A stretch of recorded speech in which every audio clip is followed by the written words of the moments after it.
It finally happened. The man who's been investigated, impeached, indicted, and dragged through every courtroom headline in America just sent a bill to the U.S. government. Donald Trump is demanding $230 million from the Department of Justice. Yeah, you heard that right. The same DOJ that raided his home, subpoenaed his records, and hounded him for years, he now claims owes him money. He calls it payback for the witch hunts. And the crazy part, he's in charge while making the demand. That means the guy who leads the DOJ is asking the DOJ to cut him a check. You can't make this up. Reporters were stunned when he said it. Trump said, "They owe me a lot of money." He's smiling like a man who knows exactly how insane that sounds. Then he dropped the real grenade. It's strange, isn't it, deciding whether I should pay myself. That single line froze Washington, because behind the jokes and bravado is a question no one ever imagined the country would face. Can a sitting president demand money from his own Justice Department and decide the payout himself?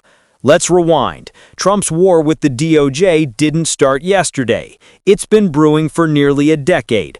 First came the Russia investigation, 2 years of leaks, testimony, and nightly cable wars. Then the impeachments. Then the FBI raid at Mar-a-Lago in 2022. Each time Trump's narrative hardened. They're not after justice, they're after me.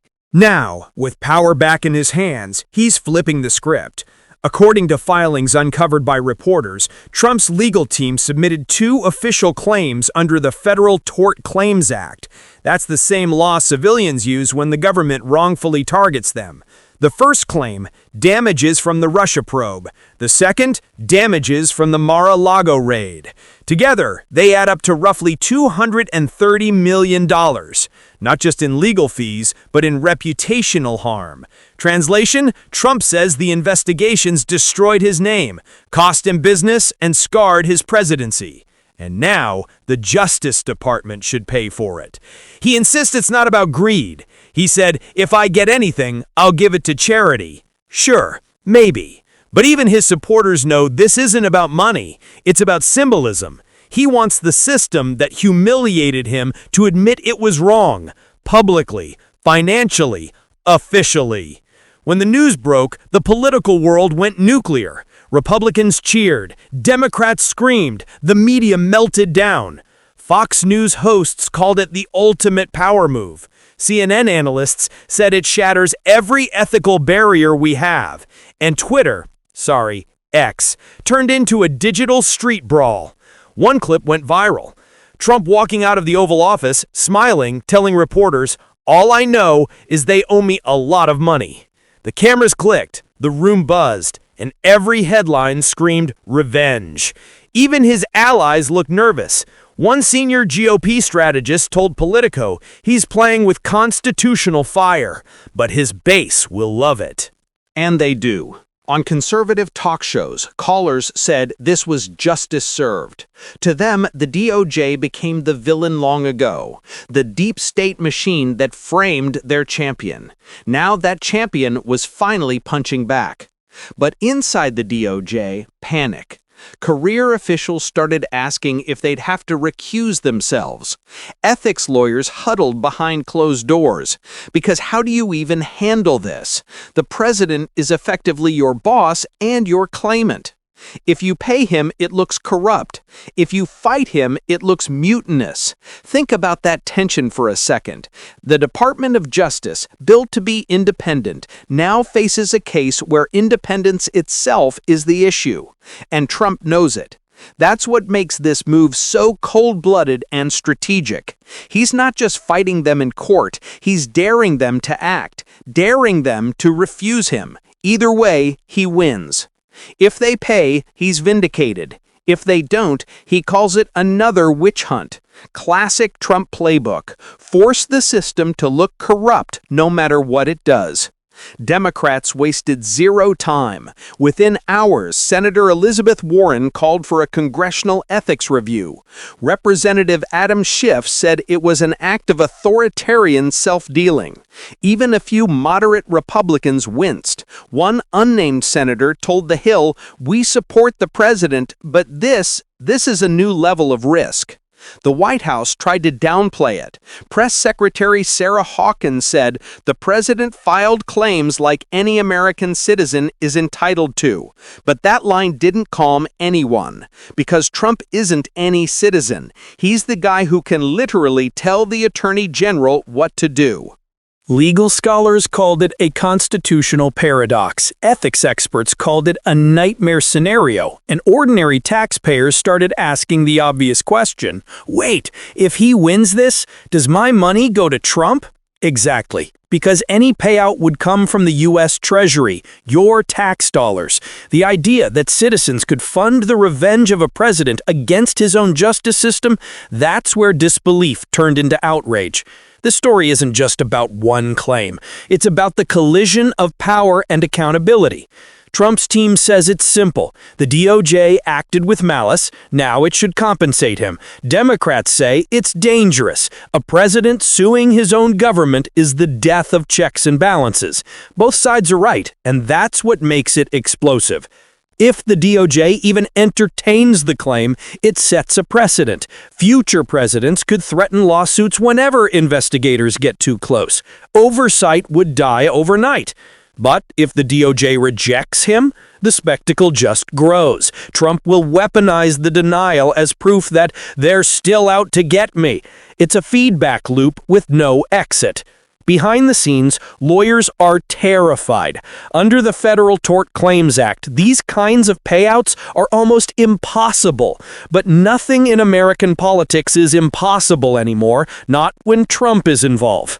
If there's a loophole, he'll find it. If there's a boundary, he'll bulldoze it. And the deeper story isn't legal. It's emotional. This is a man who felt humiliated by years of investigations. Now, with the power to strike back, he's making the entire system squirm. It's vengeance wrapped in bureaucracy. The fallout is already hitting. Talks of emergency oversight hearings, rumors of DOJ resignations, cable networks cutting live panels every hour. And through it all, Trump is calm, controlled, almost amused, because he knows the chaos keeps him relevant, powerful, unstoppable. But here's the part nobody's talking about. What happens if this actually goes forward? If the Justice Department really cuts that check, what does that mean for the rule of law, for the presidency, for America itself? Here's the uncomfortable truth. This isn't another Trump headline. This is uncharted territory. Because if this goes through, America won't just be watching a president cash a check. It'll be watching the entire justice system bend in real time. And the wildest part? Every outcome looks bad. There's no version of this story that ends clean. Think about it. When Nixon tried to hide his tapes, he was forced out. When Clinton lied under oath, he was impeached. When Trump was investigated twice, raided once, indicted multiple times, he didn't just survive it, he turned it into fuel. This $230 million claim isn't random. It's the final reversal. It's the man who's been hunted for years saying, now you pay. And if you know Trump, you know how calculated that is. Every move he makes has two audiences, the institutions he wants to break and the voters he wants to thrill. To his base, this is justice. To his critics, it's insanity. And to Trump, it's branding. Because when people say no president has ever done this before, that's exactly the point. He feeds on outrage. He owns the shock cycle. Every headline that starts with "Trump breaks president" just reinforces his power. Let's be real, the DOJ has no easy play here. If they fight back, he calls it persecution. If they stall, he says they're scared. If they pay, he claims victory and humiliation for the deep state. It's a win-win narrative built on chaos. But here's the kicker. This move could change the DNA of presidential power forever. You see, the founders never imagined a world where a president could sue his own government. It's like suing your left hand for slapping you. The system wasn't designed for self-litigation at the top. This is why ethics lawyers are panicking. If Trump gets even a partial settlement, it rewires the balance between branches. It signals that accountability has a price tag. The justice can be negotiated, or worse, bought. The DOJ's core principle is independence. It's supposed to outlive politics, presidents, and parties. But now it's being dragged into the dirtiest kind of fight, one where neutrality itself looks suspicious. And the danger isn't just legal, it's psychological. When ordinary Americans see a president demanding money from his own investigators, they don't see nuance. They see power eating itself alive. It breeds cynicism, the kind that kills faith in democracy. The message becomes, everyone's corrupt, everyone's dirty, so who cares? That's how democracies decay, not with a coup, but with exhaustion. Let's strip the politics for a second and look at the psychology. Trump operates on one rule: never let them get the last word. Every investigation against him became a rallying cry. Every indictment turned into a campaign ad. Now, he's turned prosecution itself into a revenue stream. And that's the genius, or the madness of it. He's redefining victimhood as dominance. When most people defend themselves, they say, "I didn't do it."